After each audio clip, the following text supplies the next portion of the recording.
Welcome to Jeanette Learning Digital class. Our today topic is combination lecture number 35. In this lecture we will learn combination, probability definition, binomial expansion, and OR rules in probability and solve some examples. We hope this lesson will interested and helpful. First of all, we see the definition of probability. Probability can be defined as the ratio of the number of favorable outcomes to the total number of outcomes of an event. For an experiment having n a number of outcomes, the number of favorable outcomes can be denoted by x. The formula to calculate the probability of an event is as probability event equals favorable outcomes over total outcomes equal to x over n. Probability is used to predict the outcomes for the tossing of coins, rolling of dice, and analyzing data. There are two major types of probability: priori probability and experimental probability. A priori probability is the probability of an event before new information is received. It's the best rational assessment of an outcome based on current knowledge. A coin toss is a common example of a priori probability. The probability of heads or tails is 50% for each toss, regardless of previous outcomes. Experimental probability describes how frequently an event actually occurred in an experiment. So if we tossed a coin 20 times and got heads 8 times, the experimental probability of getting heads would be 8/20, which is the same as 2/5, or 0.4, or 40%. Events that have the same chances or probability of occurring are called equally likely events. The outcome of one event is independent of the other. For example, when we toss a coin, there are equal chances of getting a head or a tail. Events that cannot happen simultaneously are called mutually exclusive events. For example, the climate can be either hot or cold. We cannot experience the same weather simultaneously. When the set of all outcomes of an event is equal to the sample space, we call it an exhaustive event. Permutations and combinations are used in probability to calculate the likelihood of an event by determining the number of possible outcomes and the number of outcomes that meet the conditions of the event. Suppose we have to find the total number of probable samples of 2 out of 3 objects x, y, z. Here, first of all, we must understand whether the problem is relevant to permutation or combination. The only means to find it is to check whether the order is necessary or not. If the order is important, then the problem is related to permutation, and the possible number of samples will be xy, yx, yz, zy, xz, and zx.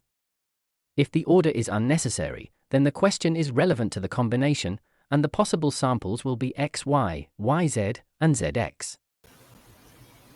तो इसमें example दी गई है the number of combination of 3 different objects A, B, C taken two at a time.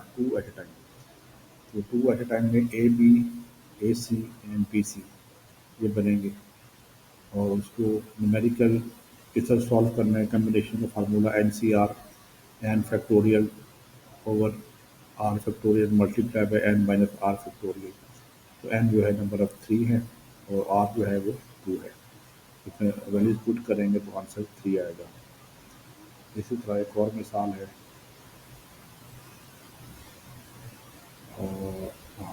in how many ways a team of 11 players be chosen from a total of 15 player.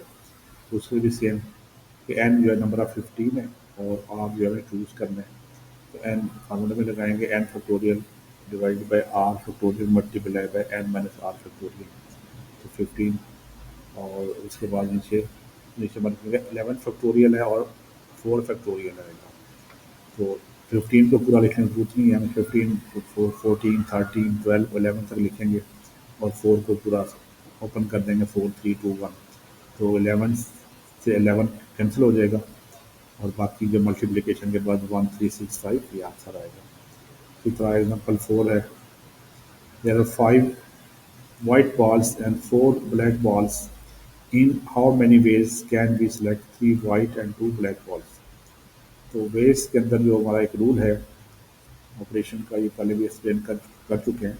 Veg if operation A can be perform in m ways and b in n ways, then 2 operations can be performed together in m into n ways. उनको multiply कर. तो same इसलिए यही rule apply होना है. तो देखते हैं कि एक दो वैल्यूज बनेगी, एक को हम n1 और R1 कह देंगे, दूसरे को N2 और R2 कह देंगे. फार्मूला लगेगा N1 over R1 into N1 minus R1 into n2 factorial r2 factorial multiply by n2 minus r2। तो n वन की वैल्यू 5 है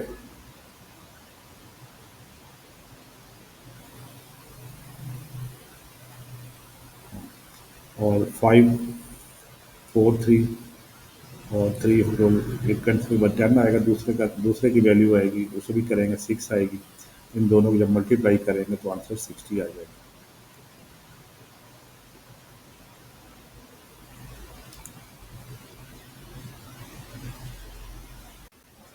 इस पे देखें कि जो उन्होंने बाइनोमियल एक्सपेंशन में दिया एक्स प्लस वाई और पावर 5 दी है।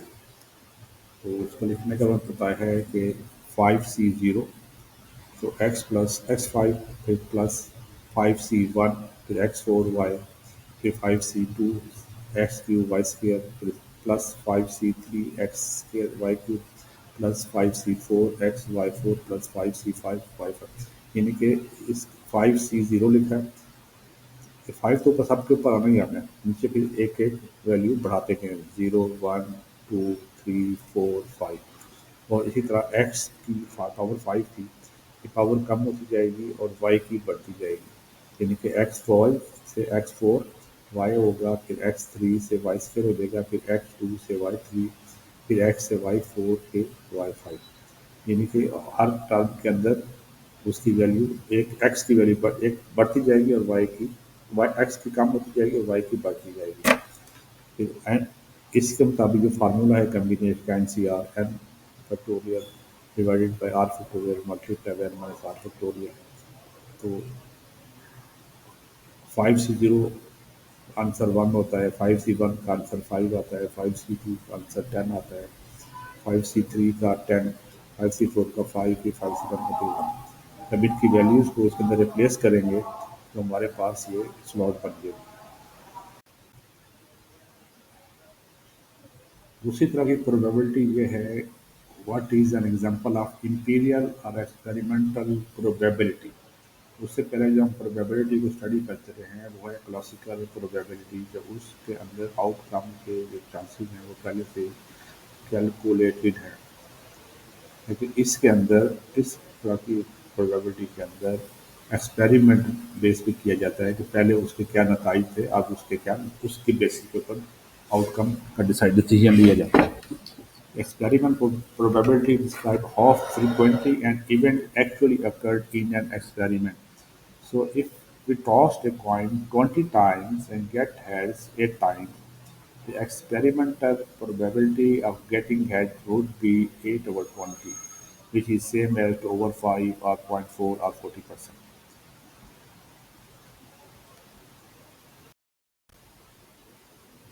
और rules, प्रोबेबिलिटी में और रूल्स बेसिकली सेट थ्योरी को की बेस पर है। तो जिस तरह के हम सेट थ्योरी में दो सेट्स को यूनियन करते थे, ऐड करते थे, तो यहाँ पर भी वही सेम रूल होगा कि दो प्रोबेबिलिटीज अगर आ रही हैं तो उनको उनकी आउटकम्स को अगर हम एक करना है तो एक प्लस करना पड़ेगा। तो उस वहाँ पर भी यही सूरत होती थी कि अगर कोई एक एलिमेंट्स किसी एक सेट में भी है और दूसरे सेट में भी है, तब यूनियन सेट करते थे तो फिर उस सेट को रिपीट नहीं करते थे, वो एक मरतबा ही लिखा जाता था। यहाँ पे उसे म्यूचुअली एक्सक्लूसिव का नाम दिया गया है। उसका भी हम एग्जाम्पल में हम देखते हैं, जो एग्जाम्पल दी है यहाँ पे हमारे पास, if a die is thrown what is the chance of getting an even number और a number divisible by 3। Even number कौन से हैं, 2 4 6, 3। 3/6 एक प्रोबेबिलिटी बन जाएगी और दूसरी प्रोबेबिलिटी क्या बनेगी, 3 डिविजिबल बाय 3, जिसमें 3 और 6 दो नंबर आएंगे, तो वो भी 2/6 बनेगी, पहले वाली 3/6।